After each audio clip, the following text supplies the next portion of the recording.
This is an ABC podcast. Good morning. Welcome to AM. I'm Sabra Lane. Easter and school holiday plans are up in upheaval, and some states have reintroduced tough border restrictions as millions of people in Greater Brisbane begin a snap 3-day lockdown to contain a COVID cluster. There are at least 7 cases of community-acquired COVID-19 in Brisbane. All are the highly infectious UK strain. There's a growing list of places visited by the infected people, stretching from central Queensland to Byron Bay in northern New South Wales. Annie Guest reports from Brisbane. The next Kipper Ring train will depart from supermarkets to cafes, breweries, a hardware store and a busy train line in Brisbane's north. There's a long list of places visited by Queensland's latest COVID cases. At the Lawnton railway station, 55-year-old Malcolm Stigler was returning home to Bribie Island as Greater Brisbane began 3 days of lockdown. You know, I think everyone should be doing what the government says, and that it concerns me. We've been pretty lucky so far, but you've only got to look at other countries. We don't want to go that way, you know what I mean? It's been very hard, been a tough year. A lot of people have done it a lot tougher than me, but, we don't want to see it go back to the way it was 12 months ago. Schools and gyms are closed. It's back to working from home. Hospitality venues are takeaway only, and masks are mandatory throughout the state. Just a Pinot Gris for you, Sarah? A Pinot Gris for me, thank you. Around the corner from the train station, AM caught up with cafe and bar owner Graham Scott as he served last drinks before the lockdown. He employs 17 people, almost all of whom will lose 3 days' pay. Financially, it's another hit. And emotionally, it's difficult, but, we'll get over that part. Yeah, Wednesday night we had a function here pre-booked for our maximum numbers, and that's obviously been cancelled. Part of what annoys me is that people can't come here for a drink and socialise, even socially distanced, but they can go down and buy their landscaping products, which I can't see how that's essential. But anyway, I think we're all essential. We should all be shut down. Had you recovered from last year's hit? No, definitely not. I'm still 30+% down on sales. University of Queensland epidemiologist Dr Linda Selvey believes the restrictions are the right balance. But as to whether the 3-day lockdown is enough to curb this COVID cluster, Dr Selvey is uncertain. So, for example, the nurse and their sister, it's not really certain where they acquired the infection from. And so when you have those sorts of situations, it certainly does suggest there's more transmission occurring in the community. So if we get more of those, then I wouldn't be surprised if the lockdown or some measures like that were extended. That's epidemiologist Dr Linda Selvey from Queensland University, ending Annie Guest's report.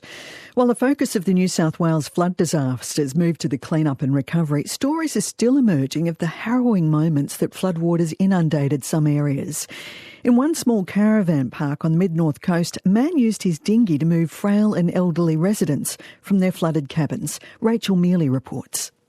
Set on the banks of Stingray Creek in North Haven near Port Macquarie, Brigadoon Holiday Park is home to 54 permanent residents. Yeah, everyone was caught unawares. There were people here that had been here for 30 or 40 years and they just didn't think that it would have come that high. That's Glenn Cook, who sprung into action when the water started entering his cabin in the early hours of the morning. Well, first of all, I just rode the dinghy through the park just to see who was here, to work out who was here, and then recognised that there were some people that needed to be brought out a lot earlier than others.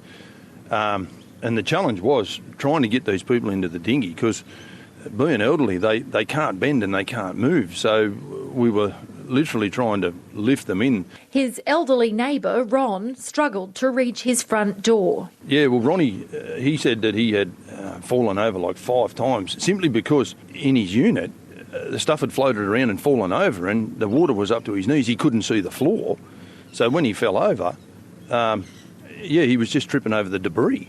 And when I found him, he was still in his bed. I didn't think he was there because I knocked on the door several times and there was just no answer until I thought, I've just got to go in and see if he is there. Anyways, he was like bleeding off his knees and things. And anyway, I said, Ronnie, I've got to get you out. And he said, Cookie, I can't move. And I thought, well, what do we need to do, mate? And he didn't have any clothes on, so I had to dress him, and I said, let me get you up. Anyway, trying to get him out the front, I tried to put him in the dinghy, but I couldn't get him in simply because he was just too hurt. So I said, just wait, mate. I'll take the dinghy back to the office. I got the kayak and come up and floated it on his veranda, and then kind of just dragged him out and sat his bum on the kayak and threw his legs up and just paddled back to the office. But he just spent the last 5 days in hospital. He's okay now, he's out. Glenn Cook can't remember how many trips he made in the dinghy, but thinks he could have rescued at least 30 people that morning. While he might have saved them from the rising waters, he's worried about the hardships ahead for the park residents. Most people didn't have insurance. They would have had car insurance, but for home and contents and stuff, these people, they don't have a lot of money. So, unfortunately, they've lost everything, Brigadoon Holiday Park manager Glenn Stevenson agrees the residents will need a lot of help. Every single cabin's been inundated with water, and I've got a 97-year-old guy that lives in the park who's lost everything. It's sort of how do you rebuild when you're at that stage in life, and it's pretty tough. Brigadoon Holiday Park manager Glenn Stevenson. Rachel Mealy reporting there. To the United States, and the confronting video of George Floyd's death has been played to a jury in Minneapolis during the opening of the trial for the man accused of his death. Former policeman Derek Chauvin's facing multiple murder counts for pinning Mr Floyd to the road with his knee, ignoring pleas from bystanders to stop. North America correspondent Greg Jennett reports. No justice, no peace. No justice, no peace. All for one, and all on one bended knee. Reverend Al Sharpton and Floyd family relatives and lawyers paused for 9 minutes to remember the long, agonising death on a Minneapolis street last May. The facts are simple. What killed George Floyd was an overdose of excessive force. Neither attorney Ben Crump nor nephew Brandon Williams need a criminal trial to convince them. A blind man can see that was murder.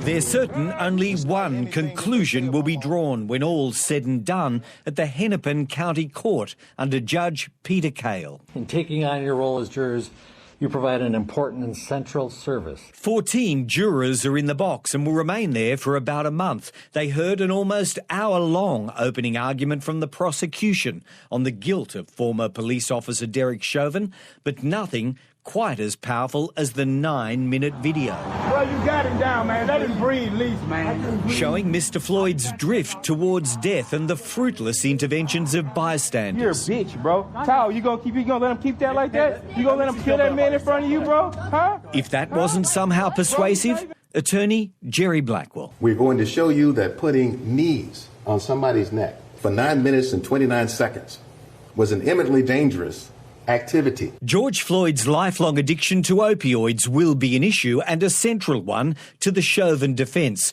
because his lawyer Eric Nelson said as much in his opening, citing the initial autopsy done by local county medical examiner Dr. Andrew Baker to suggest Mr. Floyd's health was poor. Dr. Baker found none of what are referred to as the telltale signs of asphyxiation. There were no bruises to Mr. Floyd's neck. The defence case will feature the presence of fentanyl and methamphetamine in George Floyd's system on the day, because underlying medical causes of death could make the difference between murder and the lesser charge of manslaughter. All of which acted to further compromise an already compromised heart. Judge Cale's ordered jurors to ignore all else outside the court, including the news. Easier said than done when figures like Al Sharpton gather nearby, defining their duty as a moral one for the nation. America's on trial to see if we have gotten to the place where we can hold police accountable if they break the law. The Reverend Al Sharpton ending that report by our North America correspondent Greg Jennett. Doctors and nurses across Myanmar are risking arrest and their lives by volunteering in secret medical clinics and triage zones in back streets to treat wounded anti-coup protesters. More than 400 people have been killed by security forces since last month's coup, and many more have been injured. Southeast Asia correspondent Mozoe Ford reports. During the military junta's violent crackdown, Myanmar's doctors and nurses have been busier than ever. Most are on strike from public hospital jobs as part of the civil disobedience movement and are instead volunteering to treat injured anti-coup protesters. The ABC hired a local journalist to follow two medics in Myanmar's biggest city, Yangon. They've been treating everything from cuts and bruises to gunshot wounds. A 54-year-old nurse who asked not to be named for safety reasons says it's been confronting. On the day when the protesters started to have injuries, we doctors and nurses cried our eyes out. I can't describe what I was witnessing. To avoid being caught by police, they're running mobile clinics and secret triage zones in back alleys and private buildings. If they saw us, they would arrest us. We secretly provide treatment knowing it's unsafe, so we stay undercover. In the back of their minds are images that went viral of 3 helpless paramedics who were beaten by police beside their ambulance earlier this month. A 34-year-old doctor, whose name will also withhold for safety reasons, says that attack was unethical and upsetting. I feel really sad. We all should live peacefully, but people have to run, shed blood, and lives have been at stake. He says most of the injured demonstrators are just teenagers. The youth deserve praise. They neither cried nor felt terrified upon seeing blood coming out of their wounds. It seems like they have strong minds and don't feel the pain.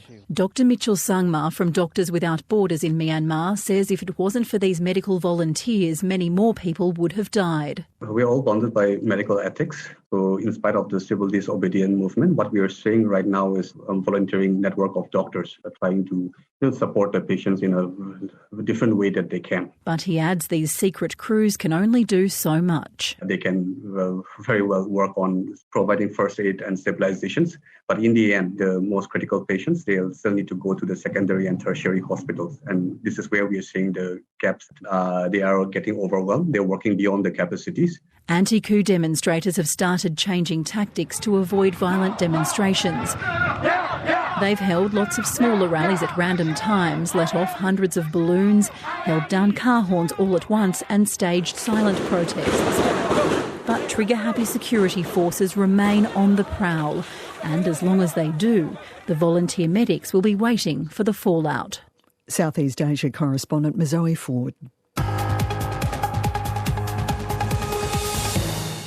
Aboriginal traditional owners in the Northern Territory are appealing to the Gunner government to stop the destruction of a large Aboriginal stone quarry on the site of Glencore's MacArthur River zinc mine. The company's applied for permission to remove stone artefacts from the site and build a waste rock dump on it. Even the government's own Heritage Department's warning this could be seen by the public as comparable to the destruction of the Juukan Gorge in Western Australia. Jane Barden reports. Deep in the Northern Territory's Gulf of Carpentaria Savannah country, Aboriginal leaders, including Jack Green, are worried mining giant Glencore plans to destroy an ancient quarry where his ancestors crafted stone tools. That site is very important, the stone tools there. It was there before white men come into the area. Our older go and get knife or axe, or they do a trade-off from another clan group. Glencore wants to remove the stone artefacts from the quarry on its MacArthur River zinc mine lease so that it can keep expanding the mine and put part of its waste rock dump on the site. The NT government has approved the mine's expansion, but without deciding yet whether the quarry can be destroyed. And we feel real afraid about it. And, we don't want another one like that West Australia one that damages the site, just blow it up. Briefing documents obtained by AM under Freedom of Information laws show the NT Heritage Minister Chancey Pake has been warned by his department that the large stone quarry full of artefacts is of high archaeological significance. The department advised there's likely to be criticism for allowing a significant archaeological site to be disturbed, and it would not be surprising if parallels were drawn with the destruction of the rock shelter at Juukan Gorge, an event that instigated a Senate inquiry. It says not allowing the destruction would attract criticism for inhibiting economic development. David Morris is the CEO of the Environmental Defenders Office Legal Green Group. No decision should be made on the heritage approval until there has been unquestionably proper process undertaken with the traditional owners and custodians of that area. And the second thing that should happen is that the Commonwealth does need to step in, and the scope of the Senate inquiry into Juukan Gorge should be formally widened to include McArthur River Mine. Glencore told the government it had gained permission to relocate the artefacts and destroy the quarry from 6 Aboriginal custodians. But the NT's Sacred Sites Authority declared Glencore's agreement invalid because other traditional owners like Casey Davey weren't consulted. All those sites are very important to us on that snake song lines, and we need to keep them protected. Glencore has told AM the artefacts will only be relocated once consultation with traditional owners is completed and the NT government provides approval. The Heritage Minister says he's still considering his decision. Jane Barton reporting. Over the past few days, the economic supports put in place to help people through the COVID pandemic have ended. The JobKeeper wage subsidies finished and the coronavirus supplement for those on the job seeker unemployment benefits also ending. It's being replaced by a $50 a fortnight increase in the base rate. Homelessness services in regional areas are concerned those changes will mean there'll soon be more people needing support. Nathan Morris reports. At a soup kitchen in Toowoomba, west of Brisbane, social worker Tiff Sparry and her team are handing out lunches. Many of the rough sleepers are familiar faces, but in the office they're fielding calls for help from families who've never had to ask for support before. There might be one parent, there might be 2 parents, and usually 3 or 4 children. And unfortunately, there's nowhere to refer them to. With changes to government economic support and more people moving from big cities to regional areas, affordable housing has become hard to find. The current rental vacancy in Toowoomba is 0.7%. We've seen so many people asked to leave their tenancies. Families on low incomes are the ones being most affected. Someone who knows how hard it is to find somewhere to live is a Toowoomba woman we'll call Donna. She and 7 other family members have been living at a pub since September. Yeah, we're doing it rough. It's the first time in my whole life. I'm nearly 54 years old. Just give me a sense of your setting at the moment. It's not too bad. It's a roof over our heads. It's just not a home. The people that are going to be accessing our services who are new will be your average families. Stephen Simpson is the Executive Officer of Peak Body Council to Homeless Persons Queensland. When it comes to a federal announcement or, a move like this with JobKeeper and even Job Seeker, halving, what we're going to see is people, re-enter into rental stress, into food stress, into family stress. Queensland Housing Minister Leanne Enoch says the government's trying to help. We've committed a $1.6 billion to build more than 5,500 new social housing and affordable homes. We've seen more than 2,200 new social and affordable homes commenced in Queensland, and we've already completed over 1,300 of those. The housing pressure is also being felt in regional Victoria, including in the Gippsland town of Morwell. Good afternoon, Community Housing Morwell. Melissa speaking. Melissa Henderson is a regional homelessness service coordinator in Gippsland. 40% of the people who contact them for help are on the job seeker payment. But she says the extra coronavirus supplement had helped reduce demand. And those extra supplements and the moratorium on evictions provided, much needed assistance to those particularly that were in the private rental market. But with that $150 supplement about to end, to be replaced by a $50 fortnightly increase in job seekers' base rate, she's worried people will soon be unable to afford private rentals. When you're submitting an application to apply for a private rental, of course, income is a factor. Ultimately, $150 I think would make a difference potentially in anyone's circumstance. Melissa Henderson, a regional homelessness services coordinator in Victoria's Gippsland. That report by Nathan Morris and Jeremy Story-Carter. That's AM4 today. Thanks for your company. I'm Sabra Elaine. Hi, I'm Stephen Smiley. And I'm Angela Lapierre, and we're from the ABC's daily news podcast, The Signal. It's been more than a month since Australia began its COVID-19 vaccine rollout. Technically, 6 million people are eligible, but so far fewer than 600,000 have had it. So could it be time to admit that it's all happening way too slowly? Today on The Signal, a botched rollout or teething problems. And either way, how do we speed the whole thing up? Look for The Signal on the ABC Listen app or wherever you get your podcasts. You've been listening to an ABC podcast. Discover more great ABC podcasts, live radio and exclusives on the ABC Listen app.